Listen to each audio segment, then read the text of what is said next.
E hoje é grande, como eu vinha falando, não vai ser uma coisa rumo aos 120, amém. Não é algo que seja tão simples, por conta mais da nossa paciência do que por qualquer outro motivo, mas a nossa paciência às vezes ela está sendo limitada pela correria do dia a dia e a gente acaba ficando sem habilidade de lidar com determinados assuntos, determinadas questões.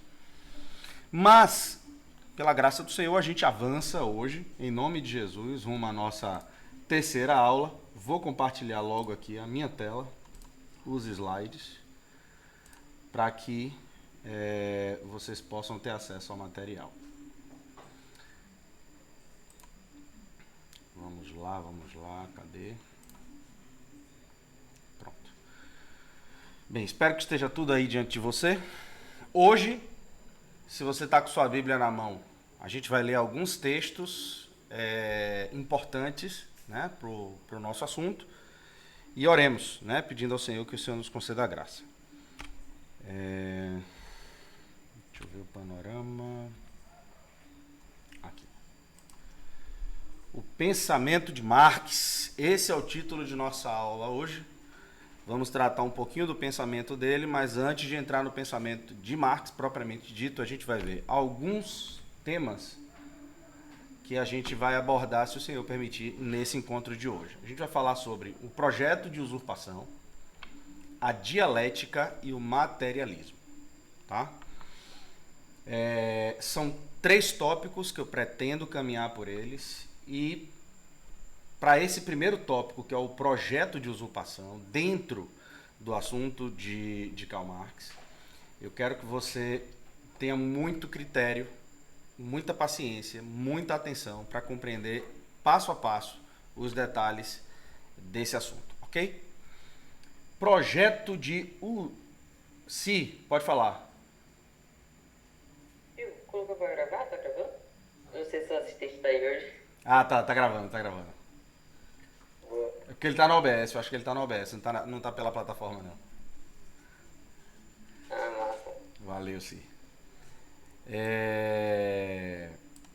Pensamento de Marx, projeto de usurpação, é o nosso primeiro assunto hoje. O que seria, né, essa coisa do projeto de usurpação, que para mim, como eu sempre inicio nossas aulas, é sempre importante a gente colocar as nossas justificativas para a temática abordada, para a gente entender a seriedade, o peso e os porquês, né? Colocar os pingos nos is. Para iniciar, eu quero iniciar com a leitura de um texto muito conhecido de todos, que é Romanos 12, versículos 1 e 2. Paulo aos Romanos vai escrever assim: Rogo-vos, pois, irmãos, pelas misericórdias de Deus, que apresenteis o vosso corpo por sacrifício vivo, santo e agradável a Deus, que é o vosso culto racional. Não vos conformeis com este século, mas transformai-vos pela renovação da vossa mente, para que experimenteis qual seja a boa, agradável e perfeita vontade de Deus. Esse texto, como todo texto corrido, normalmente a gente vai lendo ele de cima para baixo, do 1 para o 2, e às vezes na interpretação a gente se perde no foco do texto. O foco desses 2 versículos reside na vontade de Deus. A vontade de Deus, ela é boa, ela é agradável e ela é perfeita. Ponto. Ninguém discute isso. Até que uma calamidade aconteça. Ninguém discute isso até que determinadas linhas do nosso raciocínio encontrem frontalmente a vontade de Deus nas nossas vidas. E é nessa linha do raciocínio que eu quero pôr a minha atenção e quero que você ponha a sua atenção. A vontade de Deus é boa, agradável e perfeita. Isso é absoluto, isso não muda. independente do modo como eu me relaciono com a vontade de Deus. Entretanto, é também vontade de Deus que nós desejemos o que Ele deseja.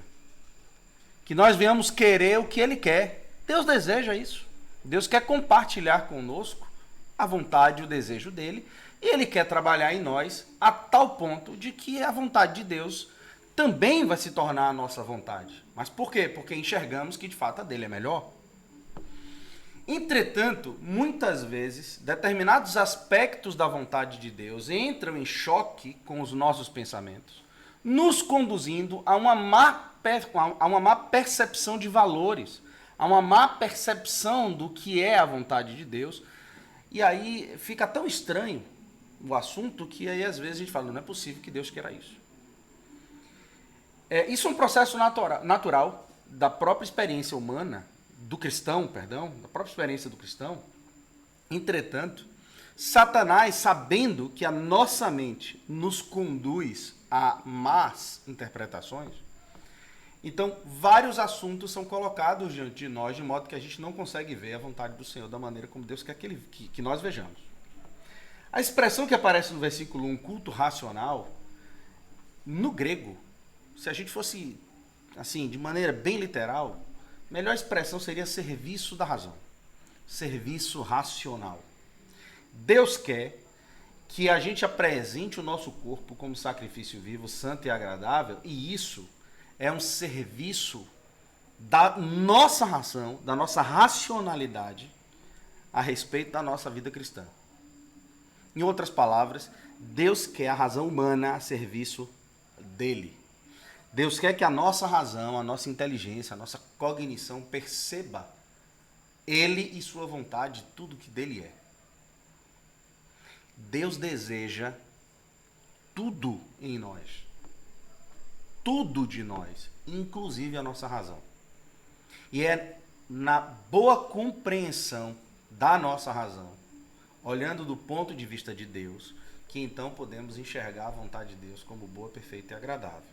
Agora preste atenção nisso. Não vos conformeis com este século. A melhor expressão é não vos conformeis com este século. No grego ali, tem uma das opções, uma das possibilidades de tradução, é interessante, de alguma maneira dizer assim, não permita que os esquemas do tempo presente sejam o nosso, ou sejam o seu, o meu modelo. Engraçado que dentro da academia, nas universidades, principalmente nas humanas, utiliza-se filosoficamente um termo, para os que estão mais familiarizados com ele, espírito do nosso tempo. Longe de imaginar que esse espírito tem um caráter metafísico ou sobrenatural, mas fala do momento em que nós vivemos. O homem é fruto do seu momento histórico e, portanto, ele tem que caminhar de acordo com o tempo dele. Estranho, né? A gente, um pouco mais, os que são um pouco mais velhos aqui cresceram ouvindo a propaganda da Visa e do Mastercard, que a vida é agora, não é assim? Então a gente tem que correr porque a vida está acontecendo e está acontecendo, é agora, enquanto na verdade isso nos dá um aspecto de pressa, de inquietação, e a gente quer traduzir as coisas de Deus a partir desse ponto de vista, o que está completamente equivocado. O Espírito Santo está nos chamando a atenção por meio de Paulo de que esses esquemas, esses pensamentos do tempo que vivemos não devem ser os nossos padrões, os nossos modelos. Ora, se a gente vai falar de pensamento marxista, esses modelos estabelecidos na sociedade são aqueles que devem ser o nosso modelo para a nossa experiência cristã? E por fim, nesse texto, chamar a atenção do fim para o começo, como eu iniciei. Experimenteis qual seja a boa, agradável e perfeita vontade de Deus. Só é possível enxergar como boa, agradável e perfeita a vontade do Senhor, se nossa mente passar pela transformação do Senhor. Do contrário, a vontade do Senhor passará por adaptações de uma mente enganada. E aqui é onde está o nosso risco. Por exemplo, a gente sempre cita isso, mas a gente está vivendo num momento tão estranho que vários assuntos que biblicamente eram absolutamente naturais e indiscutíveis hoje hoje é discutível, para alguns, né? Eu citei isso e cito de novo, se eu não me engano, na primeira aula, onde eu fui questionado num podcast por um pastor que ficou inquieto quando eu falei que é vontade do Senhor que os casais tenham filhos. Eu achei que eu estava chovendo no molhado e descobri que era mais do que necessário e importante ter falado aquilo. O que é tão óbvio nas Escrituras não é tão óbvio para boa parte dos cristãos da modernidade. Foi o que aconteceu para que o pensamento fosse alterado. E aí eu pergunto, uma jovem, nascida inclusive num lar cristão, que não teve dos seus pais o incentivo adequado, devido a respeito da maternidade, da paternidade, do casamento, essa jovem crescerá, se casar e engravidar, não receberá aquela notícia da melhor maneira possível. Então a gente tem a vontade do Senhor numa gestação e a gente tem uma mãe recebendo isso em desacordo, em angústia, em inquietação. Mas a vontade do Senhor é boa, agradável e perfeita. Mas a mente dessa jovem não foi transformada a tal ponto que ela entende que aquela criança vai ser um estorvo na sua vida. E como convencer? Há uma confusão aqui. Então a vontade do Senhor é indiscutível até que ela se oponha a mim. Até que ela se oponha ou aconteça uma calamidade, porque aí é mais complexo, ou então ela venha de encontro a muito do que eu vou aprendendo, vou absorvendo e vou tentando, como se diz, né, na agenda, no palavreado woke da modernidade, e vou dando um novo significado. Eu vou ressignificar. Essa expressão é um grande problema, porque eu não tenho que ressignificar nada que já tenha um significado óbvio e fixo. Não existe ressignificação nesse sentido. Eu não estou aqui condenando a palavra, porque tem coisas que a gente tem que ressignificar. Quando você passa por um acidente, né, ou por uma calamidade, você olha aquilo como um trauma, e a gente tem que ressignificar aquele momento, faz todo sentido. Mas essa palavra ela tem um contexto dentro da agenda progressista, né, woke, algo mais profundo e mais complexo que a gente às vezes vai usando e nem se percebe que usou. Mas a primeira coisa que eu quero chamar a atenção é Romanos 12, 1 e 2, falando sobre o processo da mente, o processo de racionalizar, a nossa racionalidade, a nossa razão, inteligência, ela é algo que o Senhor tem interesse de tê-la toda para Ele. E Ele quer santificar esse processo. Ele quer trabalhar, Ele quer sim que todos os seus filhos se apresentem racionalmente diante dele. Isso é de extrema urgência e necessidade. Isso não implica na invalidação da fé, pelo contrário. Pelo contrário. O próximo texto que eu quero chamar a atenção, 2 Coríntios capítulo 10. Esse então, tem uma turma aqui que já ouviu falar sobre ele, já me ouviu falar sobre ele, mas é de extrema importância que a gente note alguns aspectos desses textos para a gente compreender algumas importâncias no correr dessa aula. Porque embora andando na carne, não militamos segundo a carne, porque as armas, né, da nossa milícia não são carnais, e sim poderosas em Deus para destruir fortalezas, anulando sofismas, e toda altivez que se levante contra o conhecimento de Deus, e levando cativo todo pensamento à obediência de Cristo, e estando prontos para punir toda desobediência, uma vez completa a vossa submissão. Nesse texto, o apóstolo Paulo vai chamar a atenção para algumas expressões que são importantes a gente ter em mente. A primeira é destruir fortalezas. Pensamentos construídos edificam fortalezas em nossa mente. Portanto, é necessário travar uma guerra. Note, se eu, como um professor, entro em sala e não me dou conta, dentro da educação formal, por exemplo, eu sou professor de Fundamental 2 e ensino médio, e aí você entra ali na educação formal, se eu entro numa sala de aula daquela, sem me dar conta de que por ser um cristão eu estou lidando com um mundo espiritual para além de mim, eu não entendi ainda a guerra que eu estou travando. Se eu vou desavisado, eu não entendi ainda a guerra que eu estou travando.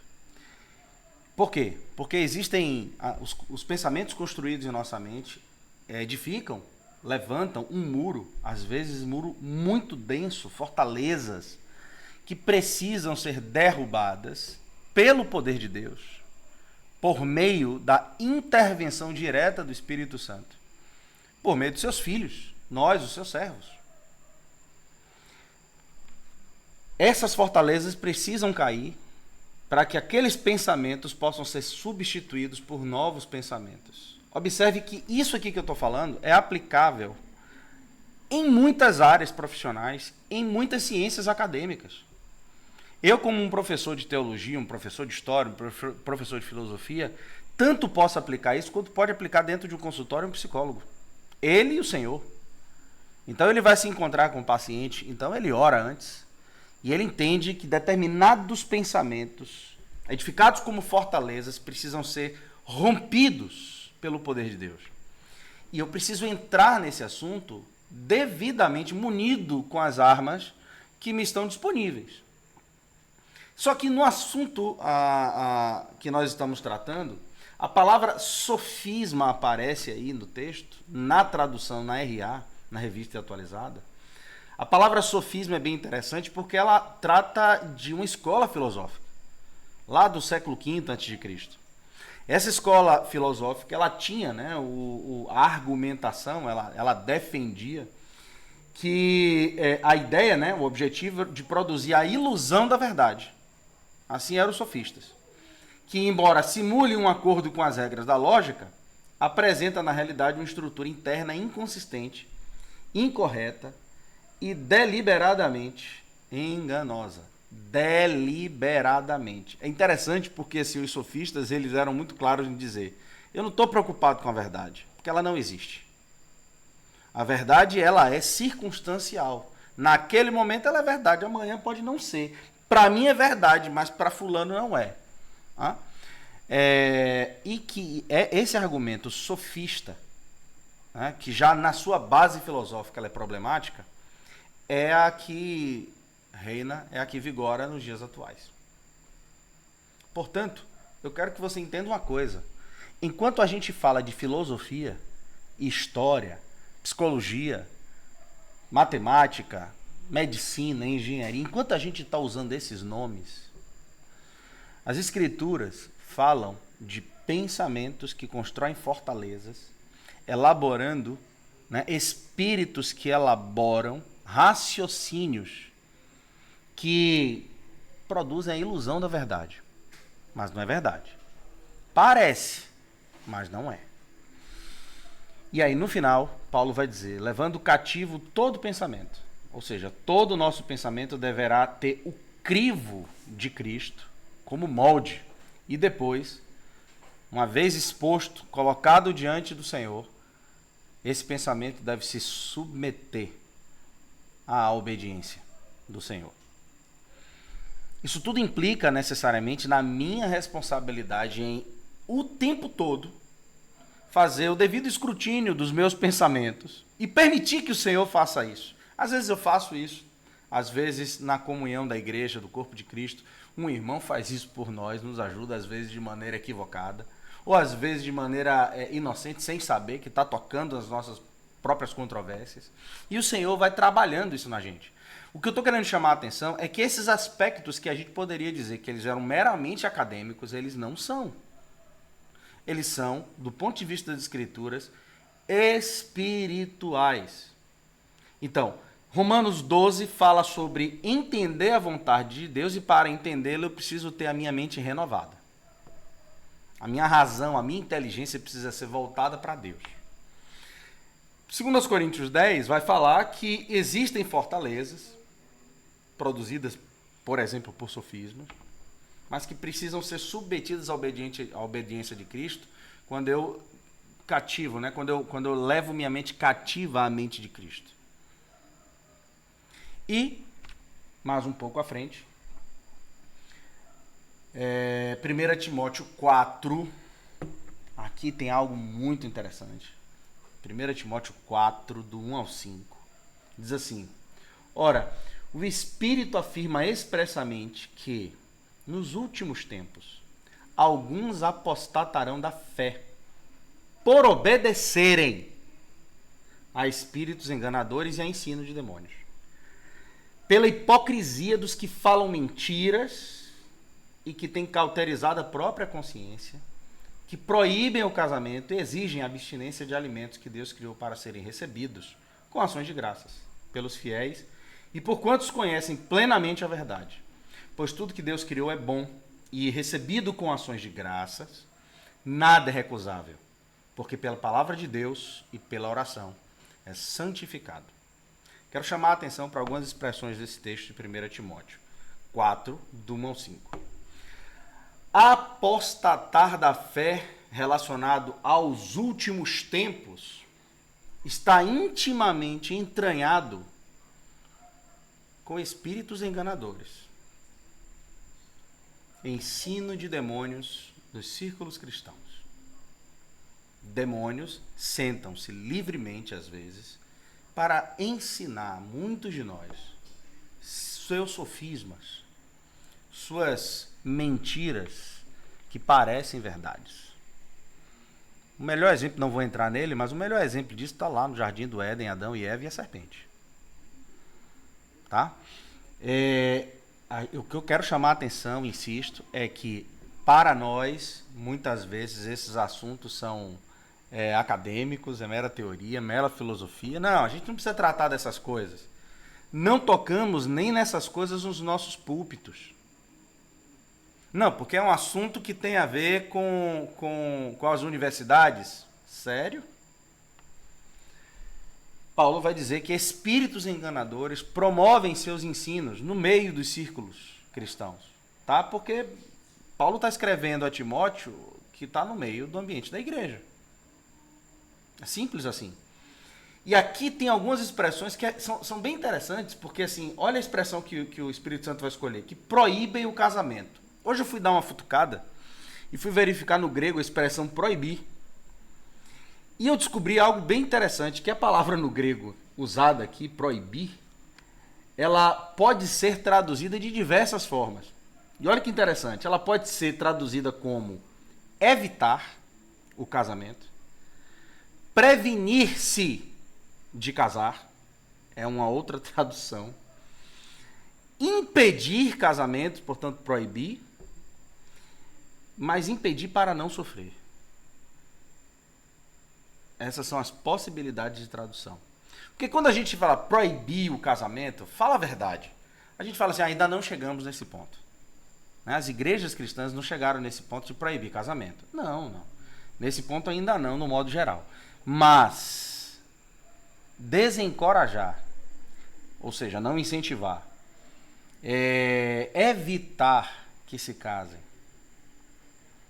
isso há muito tempo já está acontecendo. O engraçado é que essa percepção enganosa sobre o ato do matrimônio, ela se dá por ensino de demônios nos círculos cristãos. Tá? Por justificativas assim, muito convincentes, como por exemplo, as condições financeiras, né? Eu não tenho uma moradia ainda, eu ainda não sou formado. São tantas as justificativas. O fato é que esse sentimento que parece agora gerar um tipo de confusão, ele só tem crescido. Só tem crescido. E o diabo, como sabe trabalhar bem, infelizmente, ele desestimula, e aqueles que não são desestimulados, infelizmente, são jovens que adentram a experiência do casamento sem nenhuma preparação e acaba passando por um processo tão doído, e aí serve como espelho, como palco, né? Como, um espetáculo para os demais dizer, tá vendo? Olha o que é casamento. A cena está montada. E aí você tem um outro processo, que é a abstinência de alimentos no texto. É interessante que se você for estudar a história da igreja, você vai ver que sempre há, em algum momento histórico, essa coisa da proibição, da restrição alimentar. Há uma relação de ensinos enganosos e rejeição a alimentos na era presente não é diferente. Sempre há uma relação. Atualmente, essa relação existe. de maneira mais ampla ou menos ampla, depende da localização, né? Depende do lugar onde você esteja, da própria igreja em que você está ali alocado. Isso pode ou não acontecer. Mas o fato é que quando você olha, por exemplo, para o pensamento marxista moderno, veganismo está em alta. Está em alta. A gente sempre brinca, não tem coisa mais familiar do que comunhão de crentes e mesa posta. Pense numa coisa que casa direitinho, rapaz, que dá certo, né? Eu não sei se é com você, mas comigo é. Sentou ao redor de uma mesa, do lado de um monte de crente, tem que ter, nem que seja um biscoito pocazói e um café. Comida e comunhão está intimamente relacionado nas escrituras sagradas. O engraçado é que hoje, muitas vezes, para ter uma comunhão, isso já entrou no imaginário da igreja. É tão difícil porque fulano não come isso, fulano não come aquilo, isso aqui faz mal à saúde, aquilo ali não faz. E aí fica uma coisa, eu fico pensando nos missionários, quando vão para o campo missionário, se eles têm muito o que escolher. Come o que está na mesa, né? Sem perguntar a procedência, e segue. Fato é que sempre existe, né? Sempre existiu e sempre vai existir até que o Senhor venha, essa relação de proibição, evitação, abstinência de determinados alimentos. E o veganismo tem entrado nesse processo. Né? Mas biblicamente em Gênesis, né, o homem não comia carne. Meu querido, eu sou do Gênesis 9 em diante nesse assunto. Né? Quando Noé sai da arca e o Senhor diz a Noé, carne vos dou a comer. Né? E ponto final. Bom seria se nós tivéssemos inclusive a nossa própria atmosfera terrestre aos moldes pré-diluvianos, mas não temos. O fato é que essas restrições, elas não são por acaso. Elas não são por acaso. Não é um assunto que eu preciso entrar, não vou entrar, ainda que seja sempre tentado, mas o aspecto da alimentação tem produzido, inclusive, dificuldades na própria manifestação da masculinidade nos meninos. A restrição a determinados alimentos provoca uma fraqueza do vigor masculino que deveria se apresentar, não se apresenta. Satanás sabe como mexer na nossa saúde, inclusive naquilo que a gente come ou não. Tenhamos muito cuidado. E isso é obra de espíritos enganadores. E por fim, eu pergunto, né? Por que obra de usurpação, né? Por que trabalho de usurpação? Usurpar o quê? As escrituras sagradas, elas são a fonte, né, de nossas pautas e nossos assuntos. A Bíblia deveria ser, e ela é a nossa fonte. Não podemos permitir que Satanás nos roube aquilo que o nosso amado Senhor nos deu como presente. Se elas são, né, as nossas pautas, se nelas, então perdão a repetição aí do texto, eu acabei copiando e colando e esqueci de apagar. Se nas escrituras nós temos a pauta e os assuntos, eu quero finalizar essa primeira parte chamando a atenção para algo que é muito importante. Tomemos muito cuidado, porque desde que, a partir do processo ali, lento, bem devagarzinho, né, da mudança de pensamento no Renascimento, e aí você tem o antropocentrismo, o humanismo, e aí desemboca no final do século XVII, o assunto do iluminismo, a ênfase não é discutir a respeito dos assuntos cristãos no mundo ocidental. É desconsiderar o mundo espiritual como sendo real e verdadeiro. Uma vez que eu desconsidero que o mundo espiritual é real e verdadeiro, o trono, né, da criação e da autoria de todas as coisas fica vazio. E um trono nunca fica vazio. Alguém vai sentar no lugar. E aqui entra uma briga, porque a partir de então, todas as coisas vão passar a ser repensadas à luz do humanismo. À luz desse iluminismo desenfreado que vai desembocar no marxismo. Se Deus saiu de cena, o homem achou que tirou Deus de cena, e aí eu estou falando em linguagem especificamente acadêmica e filosófica, se Deus foi tirado de cena, tudo agora, né, vai ter que ser reinventado, ressignificado. Vão ter que inventar a roda e dizer, descobrimos a roda. Bem, se o mundo não foi criado por Deus, então tem que saber como é que ele passou a existir. Evolucionismo. Eu poderia citar aqui um catatal de exemplos para explicitar aqui o que isso significa.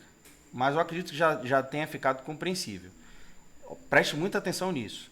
Eu tenho que pensar todas as coisas à luz agora do humanismo iluminista. Então, se Deus não está mais na cena, tudo agora vai ter que ser explicado a partir dele. Por que isso é importante saber que isso aconteceu e saber que isso existe? É porque, por exemplo, quando se fala hoje de cuidar dos pobres, a gente logo associa ao marxismo. Ah, não, o socialismo. É o marxismo que cuida dos pobres. Não, querido. Cuidar dos pobres é assunto bíblico. Eu vou postar no final da aula, aqui no grupo do WhatsApp, uma lista de versículos bíblicos que falam diretamente sobre a necessidade de olharmos para aqueles que sofrem em necessidade.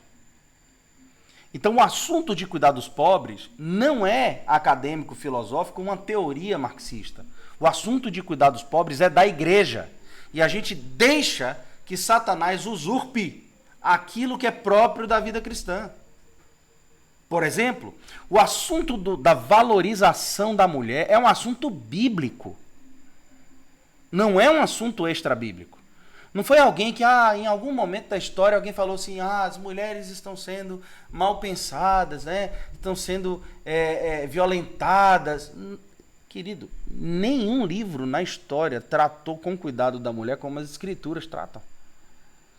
E isso é tão chocante que tem gente que ainda fica um pouco com inquietações quando ouve uma frase como essa. Pô, mas a Bíblia é machista. Nunca foi. Nunca será. Certa feita, meu pai falou aqui ao redor da mesa, a gente tomando café, meu pai falou assim, meu amigo, a Bíblia é tão machista que em nada a Bíblia fala que se a mulher brigar com o marido, as orações não passam do teto. Mas se o marido tiver brigado com a mulher e ele orar, não passa do teto. Olha, ninguém está mais preocupado com a mulher do que o próprio Deus. E a gente poderia gastar um tempão aqui falando sobre o que é o valor da mulher, o papel da mulher e o cuidado que Deus tem com a mulher nas escrituras sagradas. Mas alguém pega esse assunto, diz que o cristianismo acaba destruindo esse assunto, a visão, né, e a percepção do que é uma mulher, e coloca o homem em lugar de destaque. Mais uma vez, a pauta do lugar do homem, do lugar da mulher, do lugar do marido, da esposa, dos filhos, é uma pauta bíblica. É uma pauta cristã. Nada mais moral e ético sobre esses assuntos do que o que diz, do que o que rege as escrituras a respeito desses assuntos. Só que como eu não entendo, eu vou me deixando levar por uma série de pensamentos, de sofismas, que vão tomando a nossa mente, construindo muros altíssimos, fortalezas, que me impede, inclusive, de experimentar uma vida cristã mais plena, porque eu paro de confiar naquele que me disse que era para confiar. Então a vontade de Deus não parece ser tão boa, tão agradável e tão perfeita assim. Pare para pensar nisso. Quantos pensamentos nos desestimulam a olhar para Deus e eles vêm de fora e são pensados? São espíritos muito refinados que elaboram com muita maestria sofismas que produzem somente destruição e morte, enganos, mentiras, parecidas com verdade. Só a roupagem é verdade, mas a parte interna é podre, é espúrio, não presta. Tenhamos muito cuidado. Eu me lembro que conversando com a turma um tempo atrás, eu falei, o assunto, quando a gente pensa em psicologia, a gente pensa, tem duas psicólogas aqui em sala, a gente pensa de cara, né? Falou em psicologia, a gente lembra logo de Freud, ainda que ele seja o pai da psicanálise, mas é uma relação que a gente faz natural. O engraçado é que um dos primeiros escritos sobre depressão e o cuidado com a depressão vem de um pastor protestante, Richard Baxter. Mas a igreja não sabe disso. Ele percebeu nas escrituras que o verdadeiro consolo e cura vem dela. É ele quem primeiro vai observar que nem toda tristeza profunda, como ele dizia, é provocada por espíritos malignos, mas ele associa a pressões na mente, provocadas ali por coisas do passado, às vezes, e às vezes por uma má nutrição. Isso foi escrito no final do século XVI para o século XVII. Não, mas essa pauta é de Freud. Não, não é. É da academia. Não, não é. O Senhor está cuidando dos seus desde que o mundo é mundo. As verdadeiras pautas corretas, morais e éticas, elas vêm das escrituras sagradas. Não há motivo nenhum para a gente acreditar que existem novos autores sobre esse assunto. Se há algo para ser refletido, é para ser refletido sobre as escrituras. E dentro das universidades, nossos ambientes de trabalho, a gente precisa aprender a identificar o cheiro do Senhor naquilo que a gente aprende. Mas também a gente precisa aprender onde é que está o rabo da serpente, produzindo suas mentiras e seus enganos. Tomemos muito cuidado. Sigamos um pouco mais à frente, tendo essa justificativa bíblica de que esses assuntos eles não são meramente teóricos ou acadêmicos, eles são assuntos espirituais. Tá? Então eu passo agora a tratar de um assunto mais acadêmico, por assim dizer, relacionado a Karl Marx. Tá? Essa palavra, dialética, é uma palavra que está sendo muito mencionada, muito utilizada nas redes sociais atualmente. Tá? Normalmente, se você pega um grupo conservador, ele vai falar da dialética aristotélica, por exemplo. Se você vai estar dentro de um grupo mais progressista, mais marxista, a gente vai ouvir a palavra dialética, ou dialética hegeliana, ou dialética marxista. O que significa isso? Século V a.C., a gente tem a figura daquele filósofo grego, Aristóteles. Dentre tantos que eu poderia citar, mas a gente precisa afunilar e resumir o máximo que a gente pode. Aristóteles vai elaborar, né, vai refinar um pensamento grego daquele tempo, ainda que eu advogue que esse assunto é bíblico, mais uma vez. Mas dentro do pensamento comum, eu vou partir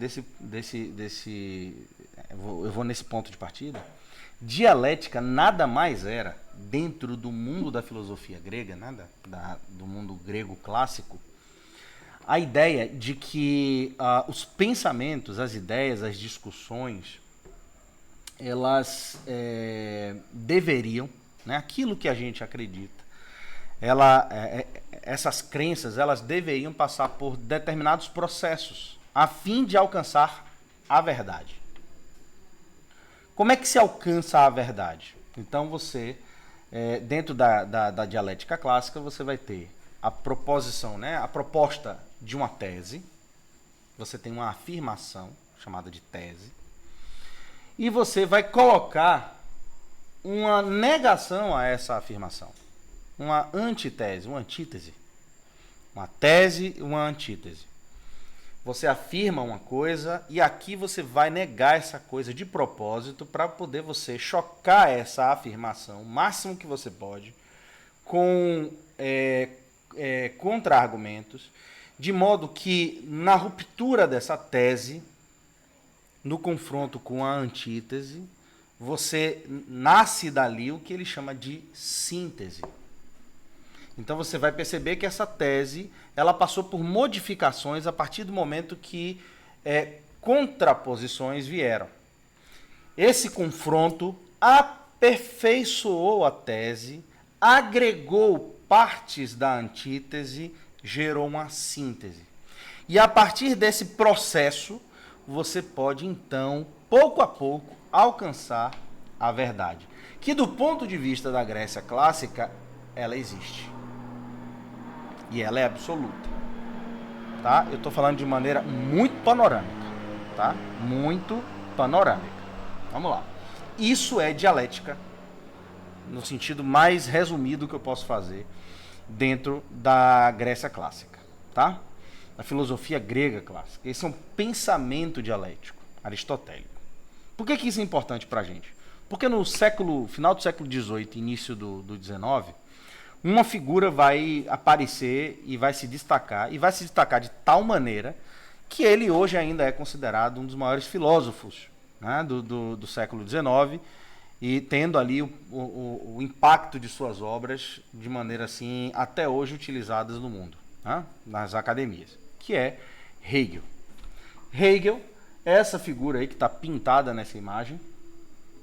Ele é alemão, ele vai ser chamado de pai do idealismo alemão, idealismo de ideia, tá? Uma espécie de um movimento marcado por intensas discussões filosóficas entre os pensadores da cultura alemã, do final do século XVIII e início do XIX. Eu gosto dessas definições porque elas, no final das contas, não definem nada, né? Vale ressaltar. Eu não tenho como discutir aqui o pensamento completo de Hegel, é difícil, muito complicado, muito complexo, né? Principalmente dentro vamos dizer assim, das entranhas do pensamento alemão. Só que é importante pensar que Hegel pensou dialética de uma maneira um pouco diferente. Hegel não entendia que era somente que o embate de ideias existia para o alcance da verdade, mas para o alcance da verdade para aquelas circunstâncias, para aquele tempo. Do ponto de vista de Hegel, uma vez que eu consigo chocar essas ideias, nasce então uma nova síntese que é muito melhor do que a anterior. É quase a mesma coisa? Um pouco. Parecido, mas não é igual. Acontece que para Hegel, diferente dos gregos, a verdade absoluta ela não existe. A verdade é a que se chega dentro de um período histórico, dentro de um processo histórico, quando aquelas ideias em choque alcançam uma síntese que é verdade para aquele tempo. Mas não é absoluto. Porque logo, observe, eu tenho a tese e a antítese. Elas se chocam, geram a síntese, que é a verdade para aquele tempo. Com o passar do tempo, essa síntese, que é a verdade circunstancial, ela vai se transformar em tese, porque novas antíteses vão se chocar contra ela, e nesse choque, uma nova verdade surge. Isso é um ciclo infinito. Ela não acaba nunca. Preste atenção nisso. Por que é importante pensar dessa maneira, entender dessa maneira?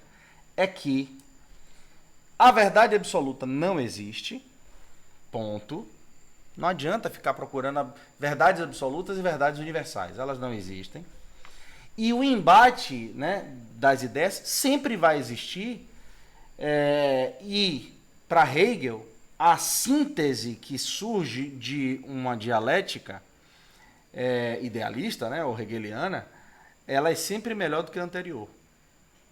Isso vai acabar desenvolvendo uma coisa que provavelmente você acredita, sem saber que acredita.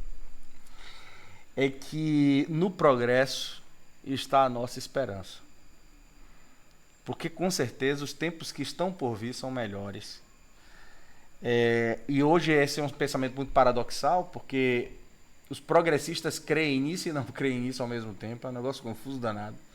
Mas o fato é que, se o choque de ideias gera uma síntese perfeita para o momento, a verdade para aquela circunstância, e ela vai deixar de ser síntese para se transformar a tese em choque com a nova antítese, gerando uma nova verdade, e para Hegel, ele prova, né, pelos seus conhecimentos acadêmicos, pelos seus estudos, ele prova que a síntese é melhor sempre do que a tese anterior.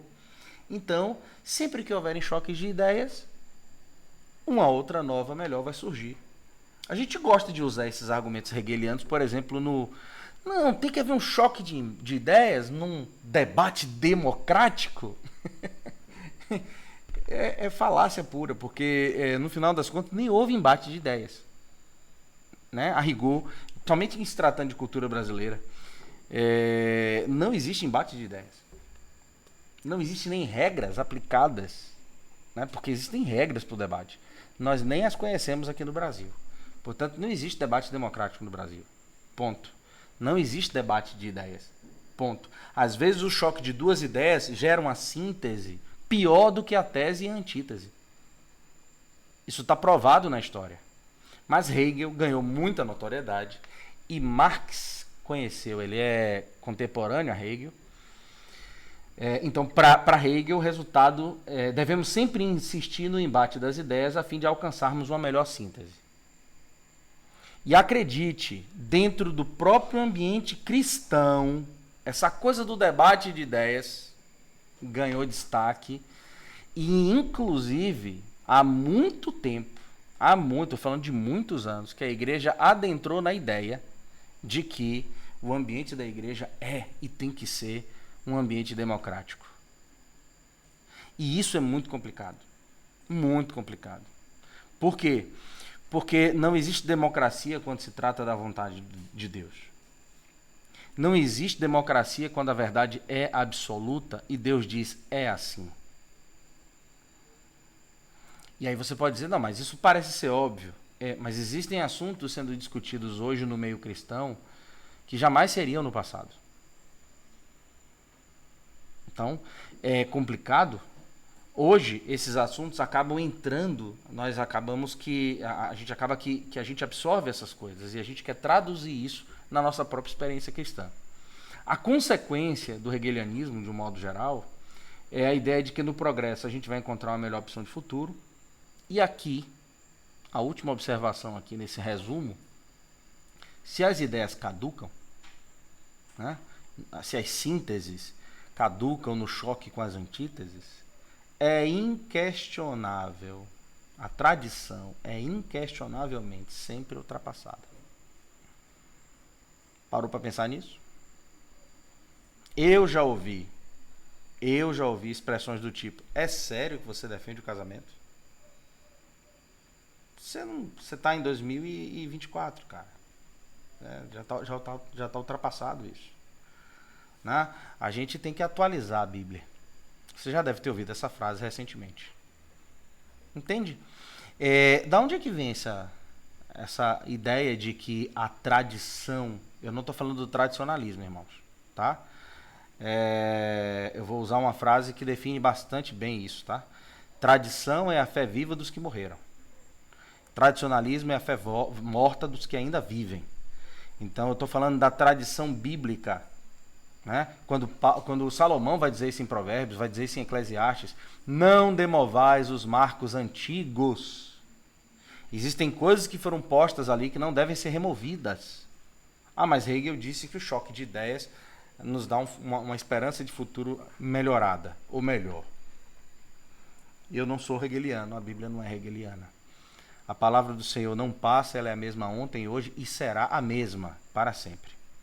Bem, isso é Hegel, tá? Preste muita atenção nisso, por quê? Porque a gente fala de Hegel, da dialética hegeliana, para alcançar Marx. Marx vai beber de Hegel.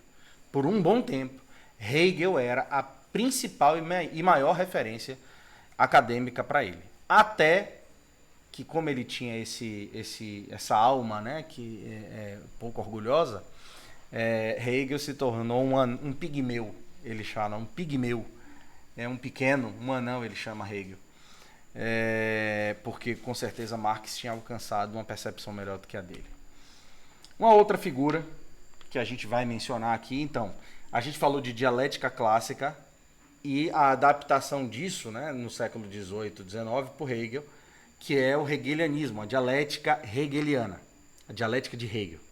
Agora eu vou falar sobre materialismo, porque materialismo não tem a ver com Hegel, tem a ver com outro filósofo que também vai ser influência para Marx. E o que é materialismo? Materialismo, deixa eu descer uma barra aqui que está me atrapalhando. Materialismo histórico nada mais é do que uma cosmovisão. Tá? Hegelianismo também. Tá? Hegelianismo também. Mas é uma cosmovisão ideológica. Né? Conforme a gente definiu ideologia no primeiro encontro, na nossa primeira aula, é ideologia a partir do momento em que eu tento reinterpretar a realidade objetiva diante de mim à luz das vozes da minha cabeça. Tá? Então, o que é o materialismo? Do ponto de vista dos materialistas, a visão correta dos seres humanos deve começar com a produção material. Eu quero que você reflita sobre essa expressão agora, nesse exato momento. Pare para pensar. A sua vida se define, ela é definida pelas coisas materiais que estão à sua volta? Todos os passos que você dá, todas as decisões que você toma, tem a ver com o mundo físico especificamente?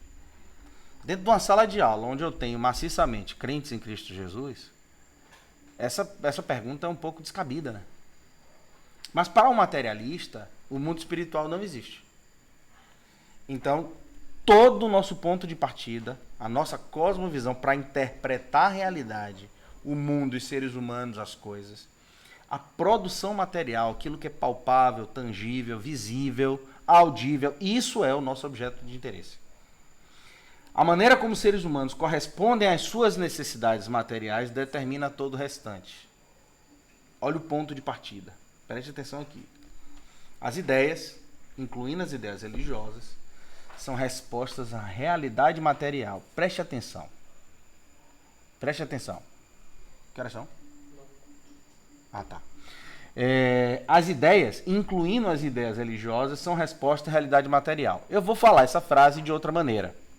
Tá? Como o mundo espiritual não existe, tudo é físico e material, significa dizer que o mundo espiritual nada mais é do que uma criação idealista que corresponda a uma necessidade física. Vamos lá? Minha mãe faleceu ano passado. Oh, que dor, peso terrível, meu Deus. Oh, não pode ser a morte. Ah, mas me disseram que existe Deus e que Deus tem um céu que vai receber aqueles que criam no filho dele. Ah, tenho esperança de encontrar minha mãezinha. Na verdade, céu não existe, Deus não existe, salvação não existe, nada disso existe. Existe uma realidade material, uma necessidade física minha, de consolo, de expectativa, de esperança. Portanto, tudo começa do material e desemboca nas outras coisas. Portanto, o mundo espiritual não existe, ela é uma criação da minha cabeça. Isso é materialismo cru, na essência.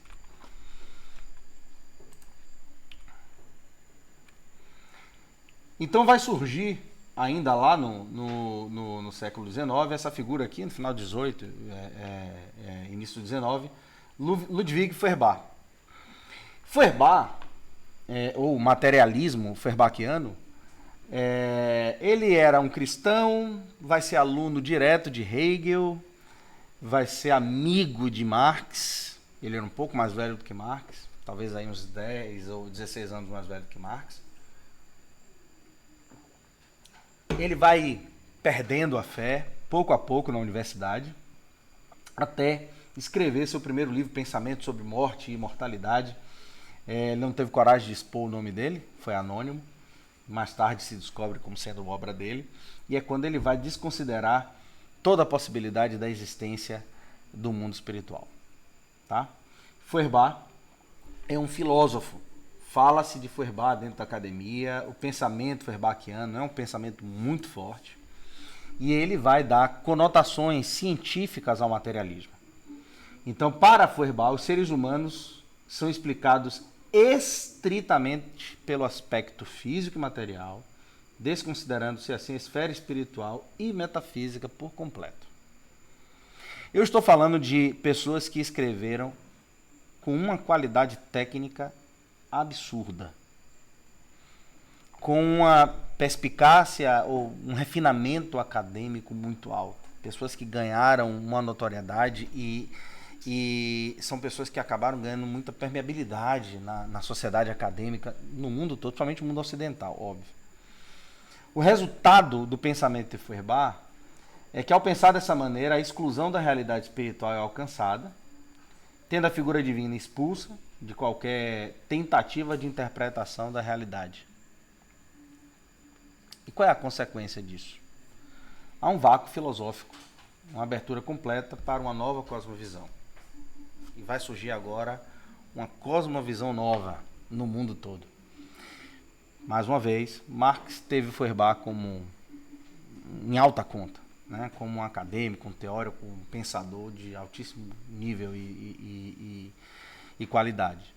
Marx vai se afastar de Feuerbach, vai herdar de Hegel e de Feuerbach seus pensamentos, e então nasce na história, né, o que a gente conhece como dialética do materialismo histórico.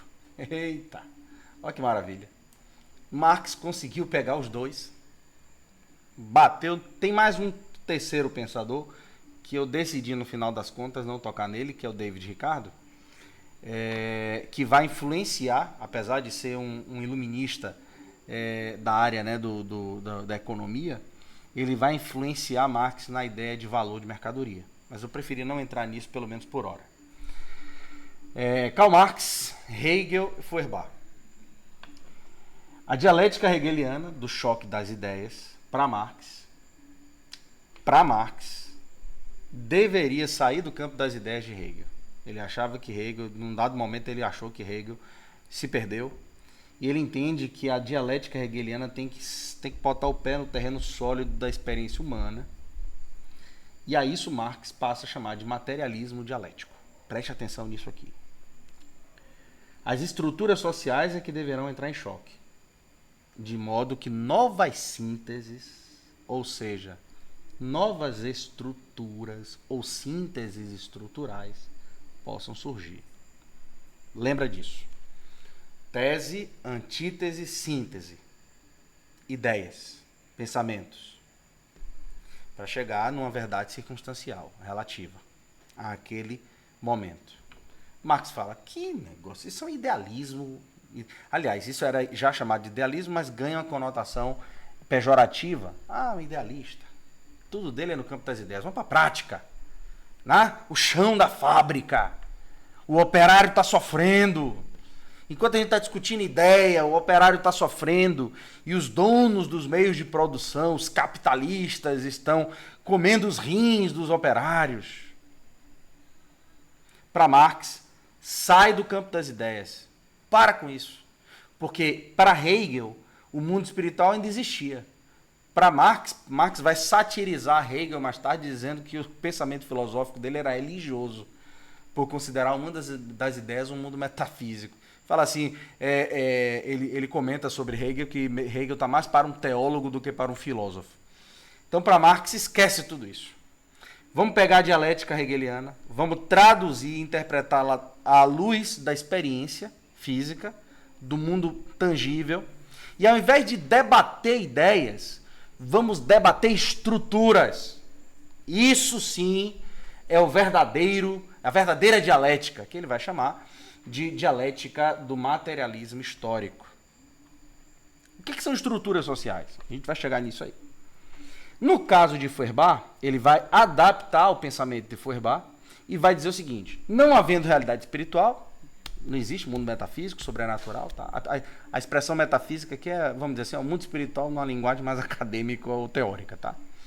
Não existe um mundo espiritual, os seres humanos sempre respondem às suas necessidades materiais. Logo, a cosmovisão materialista parte da ideia de que a produção material tem preeminência nas relações humanas. O que é prioridade na relação humana? A produção material. Trabalho, comer, beber. Isso é prioridade. Isso tem preeminência a respeito de qualquer coisa. Isso é em primeiro lugar. O resto é consequência. É secundário no sentido, inclusive, qualitativo da coisa. E aí ele vai falar, as ideias, a religião, os sentimentos, dentre outras coisas, tudo existe como resposta às nossas necessidades. Ou seja, a religião tornar-se-á uma criação humana, bem como a própria realidade espiritual. Ele vai repetir Feuerbach, a diferença é que Feuerbach ficou vamos dizer assim, na fama acadêmica. E Marx achava isso um absurdo. Marx vai colocar isso na prática. É daí que vem mais tarde a ideia de que a religião é o ópio do povo. É o ópio, ou seja, o entorpecimento. Leva o povo a ficar lerdo diante de uma necessidade real. Como que você pode ser um cristão pisando o chão de uma fábrica têxtil na Inglaterra, em Londres, onde tem crianças trabalhando 16, 17 horas ininterruptamente, morrendo em pé. Marx vai dizer que tem que tirar o cristianismo para ver se essas pessoas acordam, porque o cristianismo nada presta. Nós já sabemos, pelo que nós já vimos nas aulas anteriores, que Marx não era ateu. Marx agora pega esse ponto de partida e agora veja a elaboração dessa teoria, que a gente vai chamar de dialética do materialismo histórico. Isso é Marx, isso define Marx. Choque das estruturas sociais. Para Marx, a linguagem era sempre no final das contas, a produção material, o trabalho, o operário e as classes sociais. Tá? no Manifesto Comunista, Marx vai tentar desconstruir muitas coisas. Em outras de suas literaturas, ele vai desconstruir muita coisa, teoricamente falando. Entretanto, ele tem em mente uma coisa só: a ruptura da burguesia, a ruptura, né, dessas classes sociais, burguesia e operários, ou proletários, para que agora tudo fosse de igual modo para todo mundo. Então, o ponto de vista de Marx sempre era a produção material, o trabalho, propriamente dito. É lá na frente, no século XX, que Marx vai ser reinterpretado, vai ser ressignificado, à luz de um novo momento histórico. Tá? Principalmente ali, depois da Segunda Guerra Mundial, com a Escola de Frankfurt. A Escola de Frankfurt vai aplicar marxismo em todas as áreas. E aí a gente vai entender como que é possível aplicar Marx. Se, com a dialética de Hegel, Marx vai criar a dialética materialismo, né, do materialismo histórico, Marx vai dizer que não é o choque das ideias, mas as estruturas sociais. Observe, uma coisa sou eu discutindo com você. Outra coisa sou eu, Léo, operário da sua fábrica. Eu não vou discutir com você. Para Marx, eu tenho que derrubar você. A expressão utilizada por Marx é a tomada do poder, dos meios de produção, dos governos, para a instauração, estabelecimento da ditadura do proletariado. Por que Marx vê assim? Porque a dialética é marxista agora. Esqueça debate de ideias, para com esse negócio de debater, para com esse negócio de discutir. Isso não vai dar em nada. O que a gente tem que fazer é tomar o poder e inverter. Se a gente inverte a estrutura, a gente inverte a mente, o ponto de partida do indivíduo, do ser humano. Gera uma confusão, gera um choque de realidade.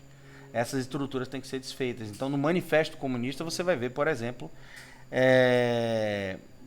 o porquê que ele vai defender a destruição das famílias, a posição da mulher no mercado de trabalho, porque que ele vai dizer que tem que haver o fim das nacionalidades, né? Fim das fronteiras, acaba com esse negócio de bandeiras nacionais, proletário do mundo todo, univos, nada vocês têm a perder, um mundo a ganhar. Univos, proletários do mundo todo. Para Marx não existia nem nacionalidade, o que existia sempre, estritamente, era quem produz e quem é o dono do meio de produção. Proletário, burguês. Ponto. Para Marx, era isso. A questão é que essa ideia, né, começando com essa luta de classes, toda estrutura social é, na verdade, uma estrutura que deverá ser derrubada para que haja uma nova e melhor, né, para que uma nova e melhor síntese possa nascer. Né? Não é sem motivo que eu coloquei essa imagem aí do lado. Essa imagem, notoriamente, te leva a crer que a polícia é sempre um grande problema. Tá? Um dos candidatos às eleições aqui da Prefeitura de Salvador, eu não vou citar o nome, na sua proposta de campanha, é uma figura mais desconhecida, mas na sua proposta de campanha, ele tinha a ideia, não é que isso é muito comum, mas eu estou citando esse porque acabou de acontecer, a ideia de que você não pode chamar ladrão de ladrão. Então não pode. E você tem que desmilitarizar a polícia, ou seja, desarma ela. Por quê? Há outro nome aqui que eu posso citar, se eu me lembrar o nome dela, Márcia Tiburi. Vou citá-la porque ela é uma acadêmica. Ela entrou para o mundo da política, mas ela é uma acadêmica, uma filósofa brasileira. Viralizou há muitos anos atrás um vídeo dela, ela dando, né, uma entrevista para uma rede de televisão, e ela falou: eu sou a favor do assalto. Há uma lógica no assalto. Aí o repórter, né, o âncora perguntou: você é a favor do assalto? Eu sou. Há uma lógica no assalto. Existe uma mentalidade burguesa que provoca no menino pobre, que não tem dinheiro, a ideia louca de sempre querer ter, comprar e não poder. Quero ter, não posso comprar. Então o que é que ele faz? Ele vai e rouba. A culpa é do menino? Não, a culpa é do sistema capitalista opressor. Portanto, o menino não tem culpa. Há uma lógica no assalto. Não seria tão engraçado se pouco tempo depois ela ter o carro tomado de assalto e ela ligou para a polícia. para resolver. Isso não é piada, isso aconteceu. Ela ligou para a polícia. Então, a ideia é, você consegue aplicar a ideia da dialética de classes, né? da dialética marxista, você consegue aplicar de maneira fácil, entre aspas, tem horas que a ginástica mental tem que ser muito, muito forte, em várias circunstâncias. Então, toda estrutura social, ela vamos dizer assim, possível de se aplicar. Então, patriarcado, marido é superior à esposa, burguês e operário. Então tem duas classes sociais, bota os dois em choque. Derruba o matrimônio. Professor e aluno. O professor não pode ser a autoridade última. Né? Paulo Freire entra nessa história. A ideia é que você precisa entender a sociedade como classes. Se você não entender a sociedade como classe, você não entendeu o marxismo. E a ideia é que uma vez que eu entenda como classe, qualquer coisa eu posso colocar em choque com outra coisa. Pare para pensar. Aqueles que são mais velhos na fé aqui. Vocês são mais velhos na fé, bastante tempo. Quando a gente olha hoje, a gente fala assim, que bênção, né? Tem muitas igrejas evangélicas. Que bênção. Em cada canto, em cada esquina, a igreja evangélica. Tá, por um lado, existe uma maneira de você enxergar positivamente isso. Tá. Mas houve um momento histórico que a ruptura de muitas denominações se deu quase que em reação em cadeia. Isso se deu estritamente porque Deus queria que se multiplicasse os locais de reuniões, ou talvez porque de repente muitos se viram oprimidos por suas lideranças, que disseram não a determinadas modernizações, que a própria tradição, eu não estou falando de tradicionalismo, estão dando conta de voltar ao normal. Né? Estão dando conta de dizer, aquele ali era o melhor. Tem muita gente que provocou muitas rupturas, choques, a dialética marxista dentro das estruturas eclesiásticas, provocando divisões sobre divisões, e agora o que está havendo é um movimento de retorno para muitos pastores jovens. Então, assim, de alguma maneira, essas coisas, essa estrutura de você enxergar o outro como alguém que está acima de você, portanto, te oprime. Agora, o que é que tratava, né? Deixava Karl Marx chateado. É bem interessante esse exemplo, porque você imagina aquela senhorinha que, de fato, ela sofre uma pressão danada do patrão. E aí o patrão fez uma grosseria com ela saiu dali chateada, às 6 horas da tarde, ela fechou a loja chateada, decidida no dia seguinte voltar e pedir demissão e botar o patrão na justiça. Mas antes de ir para casa, ela resolveu ir para a igreja dela. Aí chegou lá na igreja dela, sentou na cadeira, o pastor falou, olha, disse Jesus, se te bateres numa face, dê a outra. Aí ela, é verdade, Jesus. Olha, se seu patrão te perseguiu, você tem que orar por ele. Senhor, é verdade, o senhor está falando comigo, vou ter que orar pelo meu patrão. Percebe que a fé cristã elimina o senso de rebelião na raiz. Por isso Marx fala, você tem que eliminar o cristianismo. Porque ele é o ópio do povo, ele entorpece a mente do indivíduo.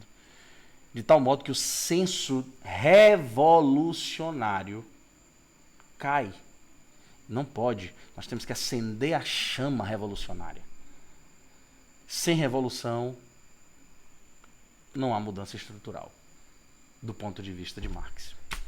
Então, você consegue pensar na sua área de atuação profissional, onde você está, você consegue imaginar alguma maneira de aplicar esse princípio marxista, que eu tento resumir aqui de maneira bastante rápida, em muitos aspectos na estrutura social, é possível aplicar esse pensamento de Marx, e não só nas humanas. E aí eu quero colocar um vídeo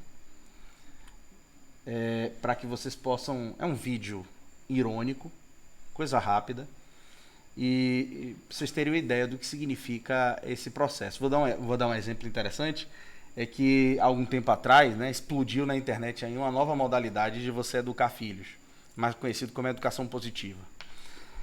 O que é educação positiva? Quando você vai na raiz do nascimento desse entendimento, né, de criação de filhos, o entendimento não é bíblico, é russoniano, é marxista. Aí quando você olha para esse tema, a cosmovisão o ser humano nasce bom. Se nasce bom, você não precisa tentar corrigi-lo, né? Você fica do lado, né? Meio que colocando mínimas limitações. Por que você tem que fazer isso? Porque senão você oprime o seu filho. Então você não pode dizer ao seu filho, faça isso. Você fica inquieto de dar uma ordem a seu filho, sendo você um pai e uma mãe. Antigamente não se conversava. Eu não estou falando aqui defendendo extrapolações, exageros. Não estou defendendo isso. O que eu estou defendendo é que a perda da autoridade se dá justamente porque pai e mãe se tornaram figuras de opressão na sociedade. Então, eu já ouvi de muitos alunos meus, né, alunas minhas falando, eu não vou usar as mesmas palavras porque estão eivadas de palavrões, mas se referindo aos seus pais da maneira mais aberrante que você pode imaginar. Alguns desses pais eu conheci e não fazia o menor sentido. Aquela menina, aquele jovem, aquele rapaz pensar daquela maneira. Por quê? Porque a estrutura social... E onde é que você vai aprender isso? Você aprende isso na escola, você aprende isso. Eu cresci, meu querido, assistindo Sessão da Tarde. Quantas sessões da tarde eu assisti e me convenceram de que o pai, o homem da casa, sempre foi um ausente, porque ele não participa. Você já deve ter assistido vários filmes com esse tom, com essa tônica. Do pai que não participava das atividades escolares, do pai que não ia para as apresentações, o pai que não ia para os esportes, porque o pai estava lá, né, gastando o tempo dele trabalhando. Quantas vezes na minha adolescência eu achei que meu pai era ausente, porque meu pai ia às 6 horas da manhã sair de casa, voltava às 6 horas da tarde, morto de cansado. E muitas vezes eu fui levado a enxergar uma característica do meu pai que ele nunca teve: a ausência. Da onde é que vem essa ideia? Né? Eu me lembro, para quem é mais velho aqui, lembra daquele filme Curtindo a Vida Doidado, né? Aquilo ali é uma ode à rebelião. Aquilo é marxismo no sangue, na raiz. A ideia de que os pais são opressores, aproveitadores, enquanto cerceadores da liberdade dos adolescentes e dos jovens. Marxismo. Então eu quero colocar um vídeo, antes da gente encerrar, que elucida bastante essa ideia moderna do marxismo dentro do ambiente, por exemplo, escolar, tratando das exatas. Preste bem atenção nesse vídeo.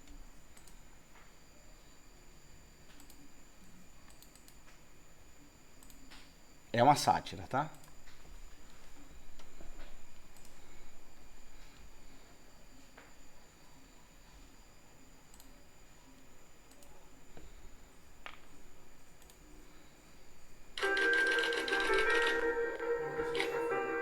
Não tem. Oh, honey, Danny, come on in.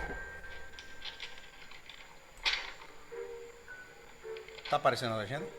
Looks like you're having some trouble with addition. Now don't be upset. You're here to learn. And we learn from mistakes. Everybody makes mistakes. Nuh-uh. Look at this question here. What is 2 plus 2? See, you wrote 22.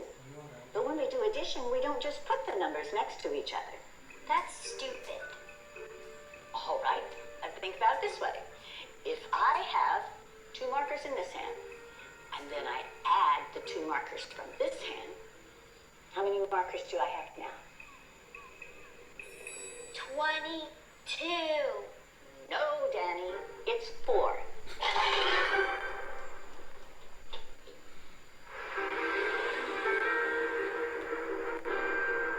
Mrs. Wells? We're Danny's parents. Oh, yes, hello. Oh, please come in. Now, don't worry. It is completely normal for kids to get frustrated when they're struggling with a subject. So, what's this about Danny getting some answers wrong on this so-called test of yours? We had a test. One of the questions was, what is 2 plus 2? Danny answered 22.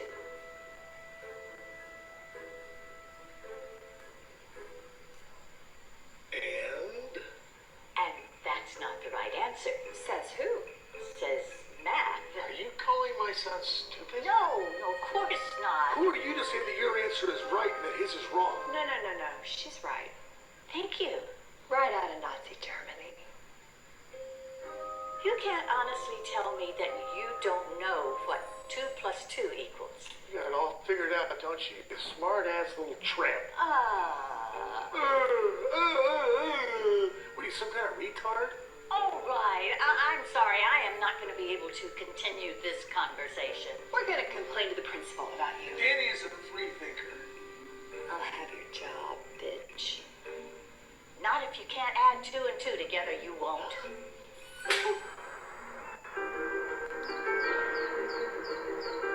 Mrs. Wells, Oh, sorry, principal. I didn't see you. I understand you had an issue yesterday with the parents of one of our students. It did get a little crazy. When things get out of hand, I really need you to let me know about it. Sure. So how do you want to handle it? I guess you could apologize. What? His mom hit me. I understand you told Danny he had a wrong answer on his test. He did have a wrong answer on his test. Yeah, it's not our job to tell students when they're right and wrong. That is exactly what our job is. Parents don't want you ramming your biased views down their kids' throats. That's not biased. That's how math works. You know what doesn't work? Your attitude. Look, maybe I can explain this in math terms so you can understand.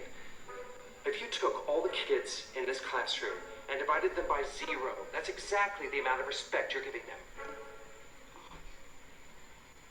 Something you'd like to say? You can't divide a number by 0 and get 0. So now I'm stupid. Some crazy administrator doing paperwork while you superstar teachers change the world.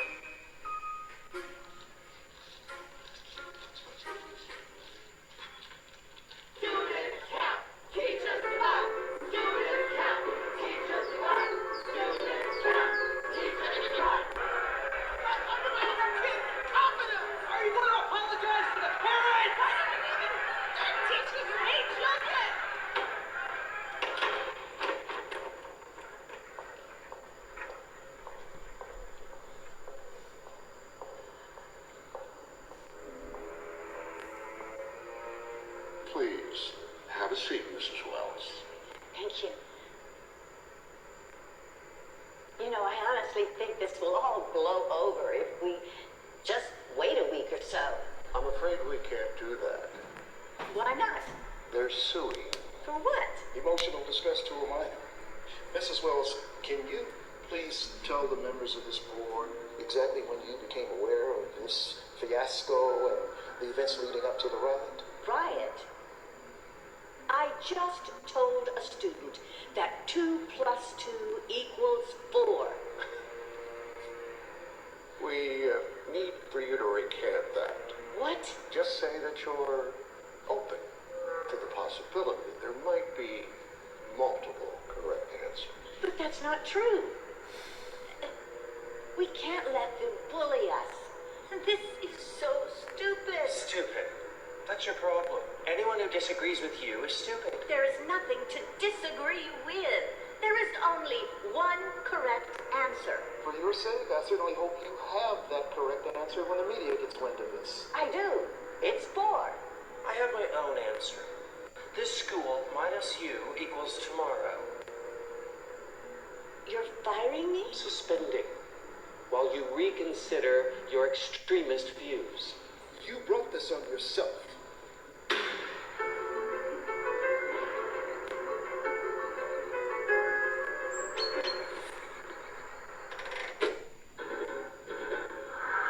Breaking news.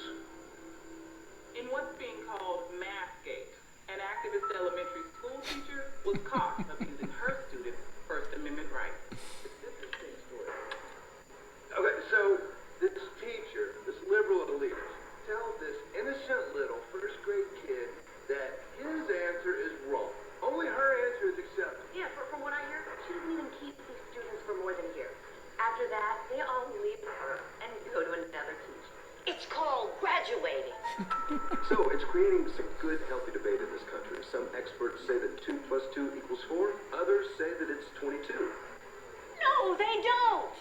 Look, if you hate America that much, why don't you just go teach in commie France? Hello. Hello, Mrs. Wells. The board decided that for everyone's benefit,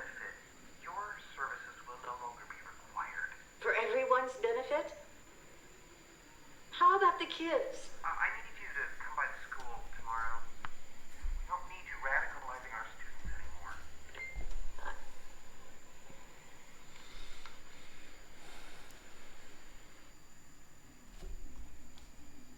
E não gravou o vídeo todo, Zac?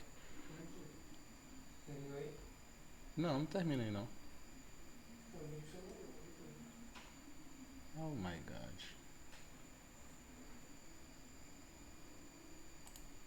Tenho certeza que só não travou aí.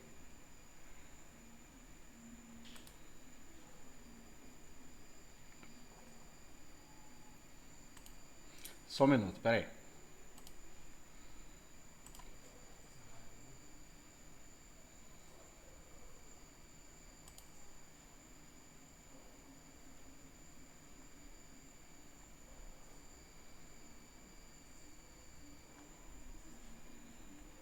Eu não achei o vídeo todo. Compartilha tudo.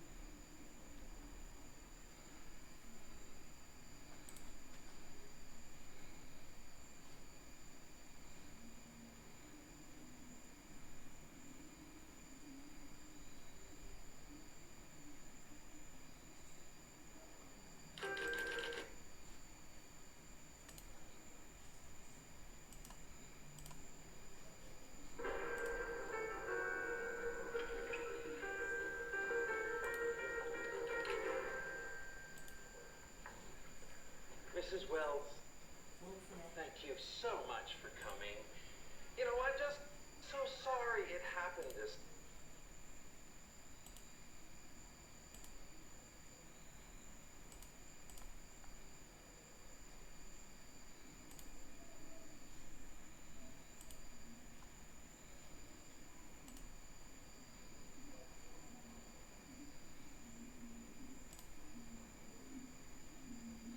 Apareceu aí? Deixa o microfone.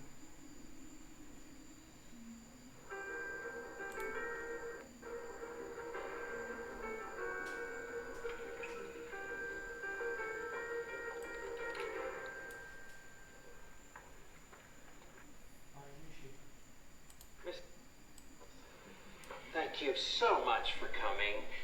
You know, I'm just so sorry it happened this way. If only you'd been willing to be more open-minded. About math?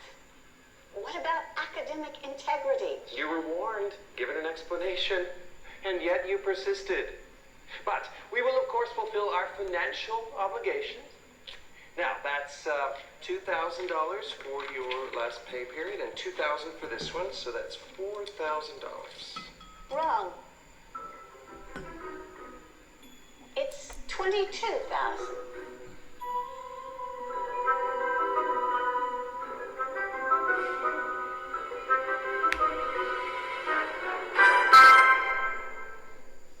It's time for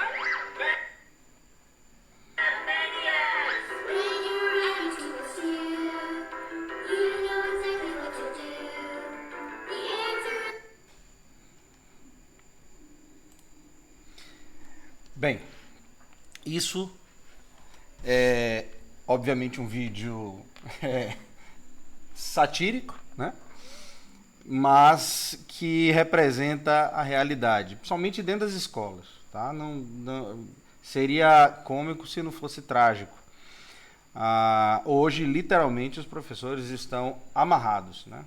Bobagens como, no meu tempo, tomar uma nota vermelha era uma coisa que nos angustiava. Hoje você não pode usar uma caneta vermelha. Você preenche tudo com caneta verde, para não machucar o aluno. Então, assim, eu poderia aqui citar vários exemplos práticos acontecidos comigo, por exemplo, com minha esposa, que é professora, dentre outras coisas na sociedade, como, por exemplo, discutir, né? Como diria um certo pensador brasileiro, a situação está tão crítica que agora o poste está fazendo xixi no cachorro. Essa ideia marxista tem, no final das contas, e a gente vai ver isso no nosso último encontro semana que vem, o objetivo de bestializar, animalizar o indivíduo, o ser humano. Porque, observe, qual é o objetivo de Satanás? Quando você bestializa o ser humano, que foi feito com a imago Dei, com a imagem de Deus, você ofende o Criador. Então, quanto mais você animaliza, bestializa, mais você ofende o Criador. E esse foi o objetivo final de Karl Marx.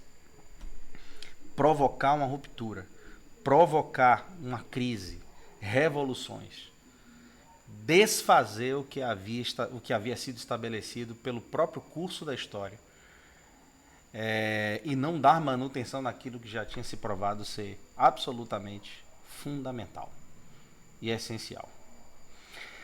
Bem, por hoje a gente encerra aqui o assunto, especificamente, né? Semana que vem, nosso último encontro, a gente vai ler trechos e comentar alguns trechos da obra de Karl Marx. Não perca a semana que vem, tá? É o nosso encerramento, nosso fechamento desse curso.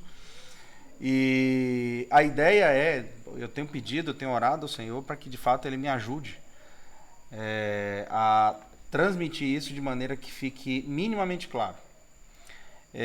Aprofundar nos detalhes é impossível, né, em tempos tão pequenos, tão curtos, né? Mas meu coração e minha oração ao Senhor Senhor, que minimamente meus irmãos possam ter o mínimo, né, de percepção para sentirem ali onde é que a serpente andou se escondendo e de que maneira aquilo pode estar afetando e produzindo fortalezas de sofismas em minha mente. Amém? Eu vou pedir para que aqueles que podem, né, possam abrir a câmera. Se você tem alguma pergunta a fazer, faça agora, ou algum comentário. Bem, os microfones aí estão disponíveis, né? Tô te ouvindo. Eu acho assim que o senhor não deveria compilar, não. Só um comentário privado. Você é suspeita, viu? Você é suspeita.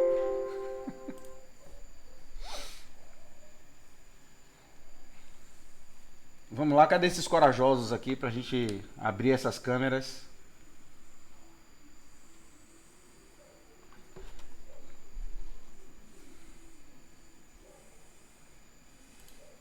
Eu preciso confessar algo. Boa noite, pessoal. Eu estava aqui agonizando com esse vídeo e eu falei para Lucas, esse final fez valer 7 minutos de puro sofrimento, que eu estava aqui irritada, me tremendo de raiva. Mas a satisfação veio no final. É interessante na sátira desse vídeo é que é uma coisa que muita gente tem falado com muita frequência. O pensamento marxista ele é tão pobre que ele vai se chocar com o óbvio. E ele mesmo, vamos dizer assim, ele tem uma doença autoimune implicada na própria existência. Ele vai se autodestruir por existir. Entretanto, um outro pensador brasileiro disse que, infelizmente, o pensamento, né, vamos dizer assim, o pensamento bobo, imbecil, né, na palavra dele, tende a ganhar, mas por causa da quantidade de gente imbecil que é adepto desse tipo de raciocínio. E é a preocupação, porque, infelizmente, a gente raciocina muito pouco a respeito dessas questões. E elas acessam ambientes que nunca deveriam ter alcançado, que é o ambiente da fé cristã. Mas é bom chamar a atenção. Não pode mais haver confronto. Não é possível mais haver confronto. Que está havendo um absurdo de gente saindo de sala de aula, por exemplo. Não pode haver confronto. Agora, você imagina, se não há confronto e se não há aprendizado, o que há de ser de médicos, por exemplo, lá na frente? De advogados, por exemplo, lá na frente? Que não aprenderam o básico. E vão ter que decidir por uma vida. Então, quando a gente lê, por exemplo, Socialismo Jurídico de Karl Marx, a gente vai ter ali a ideia de que, para Marx, há uma estrutura que é a estrutura ideológica do cristianismo, que também precisa ser desfeito e só pode ser desfeito por meio de uma revolução do pensamento. E a revolução do pensamento vamos destruir a moralidade. Vamos destruir a moralidade. Então, quanto mais a gente puder perverter o direito, melhor. Imagina. Vamos lá. Eu, quando assisti esse vídeo pela primeira vez, eu tive a mesma sensação, Esther.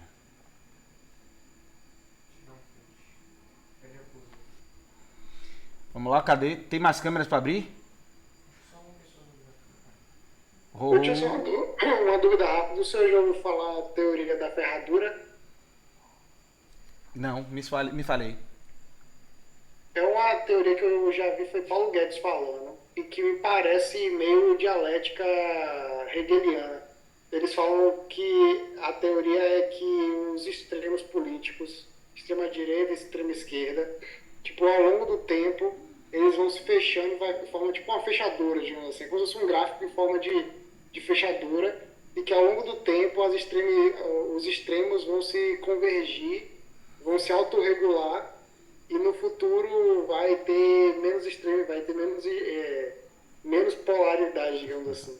Como se fosse realmente tese e antítese, formando depois uma síntese. Eu vi foi Paulo Guedes falando isso numa aula dele de economia. Rapaz, essa escola de Chicago é questionável em muitos aspectos. Em muitos aspectos. Não sei se ele crê nisso. Mas é bem interessante pensar que o que a gente chamaria de extrema direita hoje é o anarcocapitalismo, né? Que é anarquia. Nasce do movimento socialista de Bakunin. Então, com uma teoria econômica capitalista da escola austríaca. Meu Deus, não tem lugar mais seguro, não existe lugar mais seguro do que esse aqui, ó. Esse é o lugar seguro. Esse é o lugar seguro. Ah, você é conservador, é de direita, de esquerda, o que é que você é? Eu sou cristão. E de preferência cristão bíblico. Cristão bíblico. Mas vamos lá. Tem mais gente para abrir esse negócio dessa câmera? Não tem, gente? Pelo amor de Jesus Cristo. Em nome de Jesus. Deixa Deus te usar.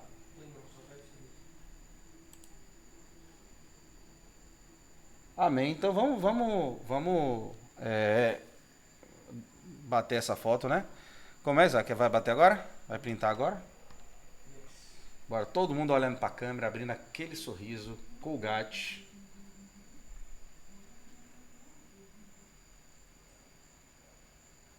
Deu? Para essa turma da segunda aqui é exemplar, viu? Olha, só essa foto estaria perfeita se não fosse aquele símbolo do Vitória ali. Com todo respeito, meu irmão. Isso não é de Deus, não. Isso é obra de engano, meu irmão. Isso é obra de engano. Isso é um sofisma, irmãos. Isso é um sofisma. Tomemos cuidado, irmãos. Porque aparece o nome Vitória, mas observe. Tem mais a ver com derrota. Então, assim, cuidado, irmãos. Em nome de Jesus. Mas, precioso irmão Antônio. Diga, irmão. É o quê? É o único time de Salvador.